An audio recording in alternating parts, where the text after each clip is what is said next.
मंजिल उन्हीं को मिलती है जिनको सपनों में जान होती है। क्या कि मंजिल उन्हीं को मिलती है जिनके सपनों में जान होती है। पंख से कुछ नहीं होता, हौसलों से उड़ान होती है।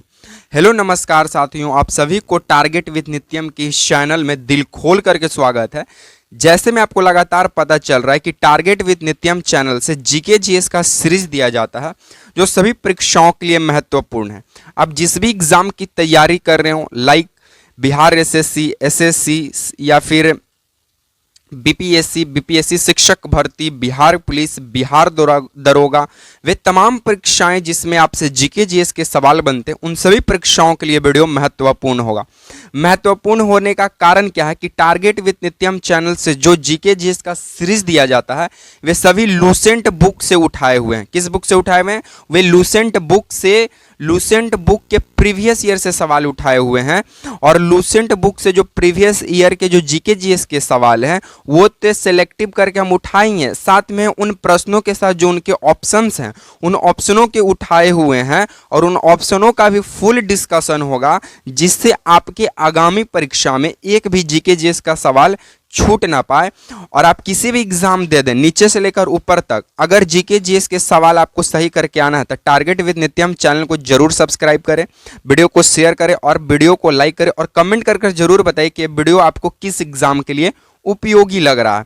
क्योंकि यहाँ पे जितने भी सवाल कराए जाएंगे वे सभी सेलेक्टिव रहेंगे और उनका फुल डिस्कशन किया जाएगा, पार्टे पार्ट पुर्जा तमाम खोल दिया जाएगा। ठीक है, चलिए सीधी बात, नो बकवास पे चर्चा करेंगे और सबसे पहला सवाल से हम शुरुआत करते हैं। सबसे पहला सवाल आपको स्क्रीन पे कुछ इस प्रकार नजर आ रहा है। सबसे पहला सवाल क्या कहता है कि मगध साम्राज्य की प्रारंभिक राजधानी कहाँ थी? अगर पता है तो कमेंट बॉक्स में कमेंट कीजिए, अन्यथा तो हम हैं ही बताने वाले। तो आपको बता दें कि मगध साम्राज्य की प्रारंभिक राजधानी राजगृह थी। कहाँ थी? राजगृह। इसी राजगृह को गृह व्रज भी कहा जाता है। गृह व्रज भी कहा जाता है। राजगृह का मतलब होता है राजाओं का गृह, यानी राजाओं का घर है जहां। तो राजगृह में राजाओं का घर बहुत सारा होता था, इसीलिए इसका नाम पड़ा राजगृह। ठीक है, तो मगध साम्राज्य की प्रारंभिक राजधानी कहाँ थी? राजगृह थी या फिर गृह व्रज थी, इसी को कहा जाता है। एक और सवाल, बौद्ध ग्रंथ के अनुसार मगध की सबसे प्राचीन वंश के भी राजधानी राजगृह या गृह व्रज ही हुआ करती थी। महत्वपूर्ण आपसे सवालों की बात करें जो प्रीवियस ईयर में उठाया हुआ है वे सभी यहाँ पे मैरून कलर से यहाँ पे हम लिख कर लिए हैं। पहला सवाल पूछा था कि पहला बौद्ध सभा कहाँ हुआ? तो पहला बौद्ध सभा 483 ईसा पूर्व अजात शत्रु के समय कहाँ पे किया गया था? पाटलिपुत्र में किया गया था। और जो अजात शत्रु था ये किस वंश से था? यहाँ पे जो अजात शत्रु नजर आ रहा है ये हर्यक वंश से था। कहाँ कहता ये किस वंश से रिलेटेड है? ये हर्यक वंश से संबंधित है अजात शत्रु। अजात शत्रु जो है अपने बापे के मारकर ये राजा बना था, इस तरह का ये शासक हुआ था अजात शत्रु। हम इसके और थोड़ा सा आगे की कहानी बताएंगे, पहले यहाँ पे ध्यान दे दीजिए। पहला बौद्ध सभा 483 बीसी में हुआ। कहाँ पे हुआ था? पाटलिपुत्र में हुआ था। किस समय हुआ? किस शासक के समय हुआ? तो अजात शत्रु के समय हुआ। और महाअध्यक्ष कौन थे? तो उस समय के महाअध्यक्ष महाकश्यप हुआ करते थे। एक सेकंड देख लीजिए, कौन थे? महाकश्यप थे। कौन थे? महाकश्यप। अजात शत्रु हर्यक वंश, अजात शत्रु हर्यक वंश से संबंधित है। तो ये तमाम जानकारी आपको यहाँ से याद रखना पड़ेगा।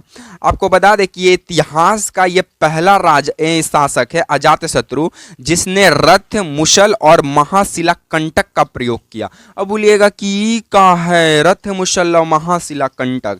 तो ये वही है जो आप बाहुबली फिल्म में देखे थे कि रथ शिला उसे कहते हैं जिस रथ के आगे पूरा चाकू लगा हुआ था और वो रथ को भद्रबाहु या कौन था जो चला रहा था? बाहुबली के जो भाई था ना जी, बड़का भाई है, जो छोटा भाई था जो था, जो चला रहा था रथ, क्या वो रथ के आगे पूरा एकदम कटर मशीन टाइप में पूरा त्रिशूल उर्शूल लगल था, तलवार उलावर, और जैसे आगे बढ़ता था रथ वैसी सबके एकदम छट छट छट छट काट ले एकदम आगे बढ़ता था। तो उसी को कहते हैं रथ मुसल। जो रथ के द्वारा मुस दे उसे रथ मुसल कहते हैं। अब बोलिएगा ये महाशिला कंटक कोची है, तो ये वही है जो बाहुबली के हाथ में दिया गया था। गुलेल आप लोग जानते हैं ना, गुलेल से कैसे एकदम उसमें गोली अंटा को फंसा कर या फिर जो गोली है उसको टान कर मारा जाता है, ये वही महाशिला कंटक है। महाशिला, शिला का मतलब होता है पत्थर, और महाशिला मतलब बहुत बड़ा पत्थर को टान के, मतलब टान के ये गुलेल के तरह टान कर मारना महाशिला कंटक कहलाता है। तो ये दोनों समझ गए। तो इतिहास का ये पहला अजातशत्रु ऐसा शासक रहा जो ये दोनों शस्त्र का प्रयोग किया। आपसे पूछ देगा कि रथ मुसल का सबसे पहला प्रयोग किस शासक ने किया, तो अजातशत्रु। ठीक है, चलिए बहुत ज्यादा इसमें डिस्कशन कर दें तो इन तमाम डिस्कशन को आपको ध्यान में रखना पड़ेगा। चलिए नेक्स्ट प्रश्नों की ओर हम लोग आगे बढ़ते हैं। नेक्स्ट प्रश्नों की बात करें तो ये देखिए आपकी स्क्रीन पे नजर आ रहा है नेक्स्ट प्रश्न। नेक्स्ट प्रश्न बोलता है कि भारत में सबसे अधिक किस मृदा का विस्तार है। एक सेकंड आप टाइम दीजिए, इसको हम कम कर लेते हैं, 10 सेकंड लग गया, सॉरी। तो भारत में सबसे अधिक किस मृदा का विस्तार है, पता है कमेंट कीजिए, अन्यथा हम वही मोटिवेशनल कोट कहेंगे कि माँ तेरे पसीने की हर बूंद को मोती सा चमकाऊंगा माँ, तू सपने बड़े देखना माँ, पूरा करके शेर शेरनी दिखलाएगा। इस मोटिवेशनल लाइन को कभी नहीं भूलना है। और आपको बता दें कि भारत में सबसे अधिक कोई भी मृदा का विस्तार है तो वो है आपका जलोढ़ मृदा। कौन सा मृदा? जलोढ़ मृदा। ये पूरे भारत के एरिया पे 43% क्षेत्र पर ये पूरा फैला हुआ है। मतलब कि भारत के सबसे अधिक क्षेत्र पर फैला हुआ वो जलोढ़ मृदा है, वो 43% हिस्सा पर ये फैला हुआ है। और सबसे ज़्यादा जलोढ़ मृदा जो है उत्तर प्रदेश में पाया जाता है। कहाँ पाया जाता है? उत्तर प्रदेश में। बाकी महत्वपूर्ण प्रश्नों की बात करें तो सबसे पहला प्रश्न यही बनता है कि जलोढ़ मृदा अगर पुरानी है तो उसे बोला जाएगा बांगर, यानी पुरानी जलोढ़ मृदा को बांगर कहते हैं और नई जलोढ़ मृदा को खादर कहते हैं। ठीक है, बांगर में बड़ा बड़ा मोटा मोटा कण रहता है, खादर में पतला पतला कण रहता है। और जलोढ़ मृदा जो है नदी के किनारे ही क्षेत्र में पाया जाएगा, क्योंकि ये नदियों के द्वारा लाए गए अवसादों से निर्मित होता है जलोढ़ मृदा। सबसे अधिक भारत में जलोढ़ मृदा का विस्तार है और भारत में सबसे ज्यादा जलोढ़ मृदा का विस्तार यूपी क्षेत्र के अंतर्गत है, यानी उत्तर प्रदेश राज्य के अंदर सबसे ज्यादा मिलता है जलोढ़ मृदा। महत्वपूर्ण प्रश्नों की बात करें तो फिर बनता है कि भारत में दूसरी सबसे अधिक मृदा कौन सी है, तो भारत में दूसरी सबसे अधिक मृदा है लाल मिट्टी और तीसरी सबसे अधिक मृदा है काली मिट्टी। और काली मिट्टी को कपासी मिट्टी भी कहते हैं। कौन सी मिट्टी? कपासी मिट्टी भी कहते हैं, या फिर काली मिट्टी को ही रेगुर मृदा के भी नाम से जाना जाता है, रेगुर मृदा। तो काली मिट्टी के दो नाम, कपासी मिट्टी और रेगुर मिट्टी। काली मिट्टी में कॉटन यानी रुई का खेती उपयुक्त मानी जाती है, इसीलिए इसे कपासी मिट्टी भी बोला जाता है। और भारत में तीसरी सबसे अधिक मृदा जो है वो है काली मिट्टी, इसका अन्य नाम रेगुर मृदा है। जानकारी के लिए एक और प्रश्नों की बात करें तो भारत में सबसे चौथी नंबर की कौन सी मृदा है जिसका सबसे ज्यादा विस्तार है, तो वह है लेटेराइट मिट्टी। और लेटेराइट मिट्टी सबसे ज्यादा उपयुक्त मानी जाती है कॉफी के लिए। तो आपसे पूछेगा कि बताइए किस मिट्टी में कॉफी का फसल या फिर बागान करने में आसानी होती है, तो वो है लेटेराइट मिट्टी। लेटेराइट मिट्टी में आपको कॉफी हो गया, चाय हो गया, इस सब की खेती की जाती है। बाकी लाल मिट्टी की बात करें तो लाल मिट्टी का लाल रंग आयरन की वजह से होता है, इसमें ज़्यादा आयरन की मात्रा पाई जाती है। और लाल मिट्टी सबसे अधिक तमिलनाडु राज्य के अंदर आपको ज़्यादा देखने को मिलेगा। तो लाल मिट्टी का सबसे ज़्यादा विस्तार तमिलनाडु राज्य के अंदर है और काली मिट्टी का सबसे अधिक विस्तार महाराष्ट्र राज्य के अंदर देखने को मिलता है। तो ये तमाम जानकारी आपको ध्यान में रखना पड़ेगा और ये कहीं ना कहीं जितने भी ये जो सवाल कर रहे हैं ये सभी प्रीवियस ईयर के पूछे हुए सवाल हैं। ठीक है, तो ये सभी प्रश्नों को और नोट पॉइंट करते चलिएगा। चलिए हम लोग नेक्स्ट प्रश्नों की ओर हम लोग आगे बढ़ जाते हैं।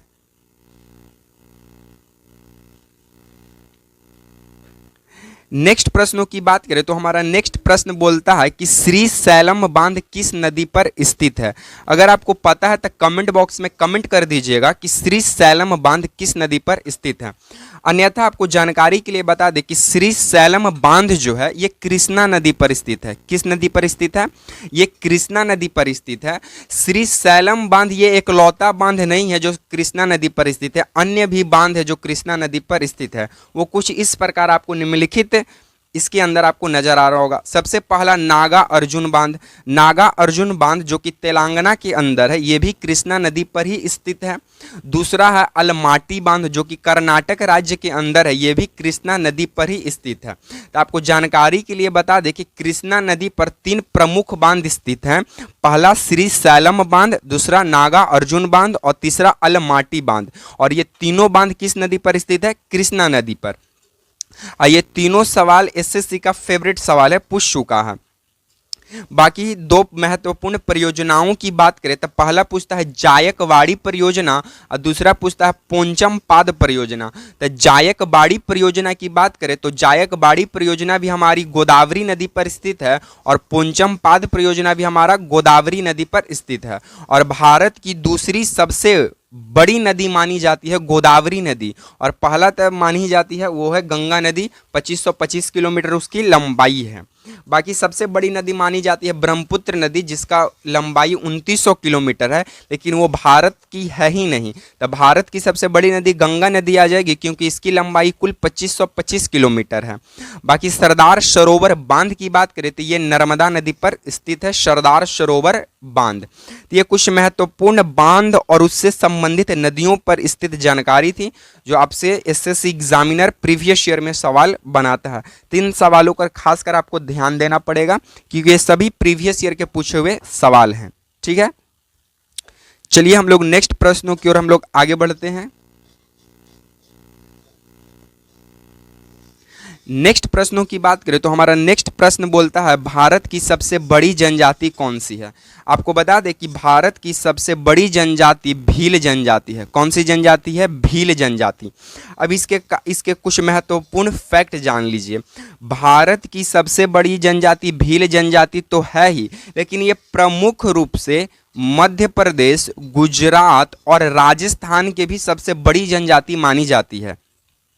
तो ये भील जनजाति कहाँ कहाँ पाई जाती है? तो सबसे पहला मध्य प्रदेश में भील जनजाति पाई जाती है, गुजरात में पाई जाती है और राजस्थान में भील जनजाति प्रमुख रूप से ज़्यादा मात्रा में पाई जाती है। ठीक है, बाकी एक मध्य प्रदेश की सबसे बड़ी जनजाति कोई भी है तो वो है भील जनजाति। इस बात को भी आप ध्यान कर लीजिएगा। आपसे मान लीजिए एग्जामिनर सवाल को घुमाता है तो इस तरह से पूछ देगा कि मध्य प्रदेश की सबसे बड़ी जनजाति कौन सी है, तो वो है भील जनजाति। या फिर सर्वाधिक भील जनजाति भारत के किस राज्य के अंदर पाई जाती है, तो मध्य प्रदेश। बाकी गोंड जनजाति की बात करें तो उत्तर प्रदेश और छत्तीसगढ़ की सबसे बड़ी जनजाति मानी जाती है गोंड जनजाति। कौन सी जनजाति? गोंड जनजाति उत्तर प्रदेश और छत्तीसगढ़ की सबसे बड़ी जनजाति मानी जाती है। तो इस जानकारी को आपको ध्यान रखना पड़ेगा।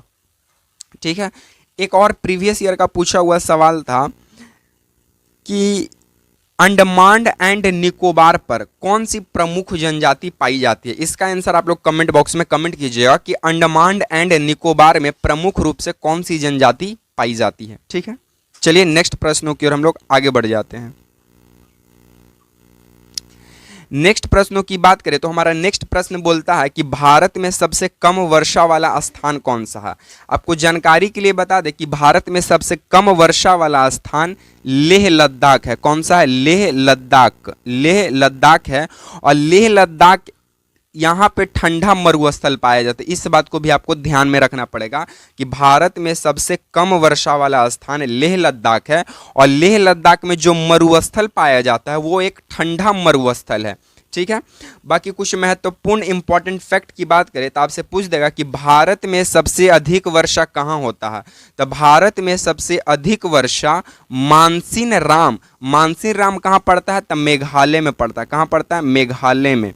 तो मेघालय के अंदर मानसिन राम स्थान पर खासी की पहाड़ी के पे होता है। ठीक है, अब इस तरह से आप ऐसे याद रख सकते हैं कि भारत में जो सबसे अधिक वर्षा होती है वो खासी की पहाड़ी पर होती है, और खासी की पहाड़ी मानसी राम जगह पर स्थित है, और मानसी राम जो है वो मेघालय के अंदर स्थित है। अब ज्यादा वर्षा होगा तो ज्यादा खांसी होगा, तो आप ऐसे याद लिख लीजिए कि ज्यादा वर्षा खांसी की पहाड़ी पर होती है। ज्यादा वर्षा होगा तो ज्यादा खांसी होगा, तो ज्यादा वर्षा कहाँ पे होगा? खांसी की पहाड़ी पर। और खांसी की पहाड़ी कहाँ है? मेघालय के अंदर।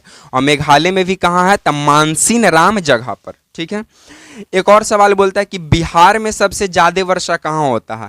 तो बिहार में अधिक वर्षा किशनगंज जिला में होता है। बिहार में अधिक वर्षा कहाँ होता है? किशनगंज जिला में होता है। और बिहार में सबसे कम वर्षा गया जिला में होता है। इसी वजह से गया जिला में सबसे ज्यादा गर्मी भी पड़ती है। इस बात को भी आपको ध्यान में रखना पड़ेगा। बाकी जो भी इंपॉर्टेंट सवाल बन सकते थे उन सभी सवालों को यहाँ पे हम फुल डिस्कशन करा दिए हैं। बाकी आज को हम सीरीज को यहीं पे समाप्त करते हैं। अगर आप वीडियो देखें तो थैंक्स फॉर वाचिंग वीडियो एक हर्ट के साथ। अगर आपको वीडियो पसंद आए हो तो वीडियो को लाइक कर दीजिएगा, शेयर कर दीजिएगा एंड चैनल को सब्सक्राइब कर दीजिएगा, और कमेंट कर जरूर बताइएगा कि आपको वीडियो कैसा लगा। इसी तरह के सीरीज के साथ आपसे मिलेंगे नेक्स्ट वीडियो में। तब तक के लिए आप तमाम साथियों को जय हिंद।